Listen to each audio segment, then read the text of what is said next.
અમદાવાદના જુહાપુરા વિસ્તારમાં ડિમોલિશન મોહમ્મદ મુશીર કુરેશીની ગેરકાયદે મિલકત તોડી પાડવામાં આવી। મુશીર વિરુદ્ધ જુગાર આમ એક્ટ સહિત અનેક ગુના નોંધાયેલા છે। મોહમ્મદ મુશીરના સાગરીતો વિરુદ્ધ પણ કાર્યવાહી કરવામાં આવશે। મુશીરની ગેરકાયદેસર મિલકત પર બુલડોઝર ફરી વળ્યું છે। અંદાજે 4 વીઘામાં આલિશાન બંગલો બનાવ્યો હતો। સ્વિમિંગ પુલ, બાળકો માટેના સાધનો સહિતની સુવિધાઓ હતી જેના પર દાદાનું બુલડોઝર ફરી વળ્યું છે। જગ્યા પર મંજૂરી વગર બાંધકામ કરવામાં આવ્યું હતું। એએમસીના એસ્ટેટ અધિકારી શંકર અંસારીએ નિવેદન આપ્યું। 2022માં ગેરકાયદેસર બાંધકામ અંગે નોટિસ આપી હતી। કોઈ કારણોસર ડિમોલેશન થઈ શક્યું ન હતું। ડિમોલેશન મુદ્દે ડીસીપી શિવન વર્માએ પ્રતિક્રિયા આપી છે।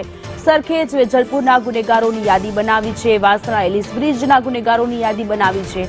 150 જેટલા અસામાજિક તત્વોની યાદી તૈયાર થઈ છે। મુશીર અને તેના સાગરીતો સામે ગુજસીટોક હેઠળ ગુનો નોંધાશે। ફતેવાડી વિસ્તારમાં ગેરકાયદેસર મિલકતો તોડી પાડવામાં આવી છે।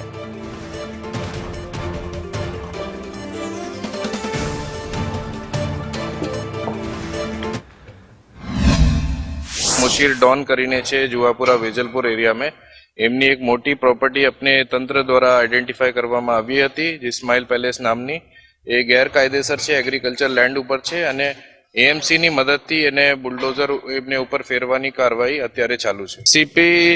સીપી સાહેબની સખ્ત સૂચના છે। જો પણ એએમસી કોઓપરેશન માંગે છે, अपने બંદોબસ્ત માંગે છે, એ આપને આપવાનું રહેશે અને કોઈ પણ રીતનું ઇલીગલ કન્સ્ટ્રક્શન છે એએમસી દ્વારા કોઈ પણ રીતનું બંદોબસ્ત આપણે પોલીસ દ્વારા માંગવામાં આવે છે તો આપણે ફરજિયાત એમને પ્રોવાઈડ કરવાનું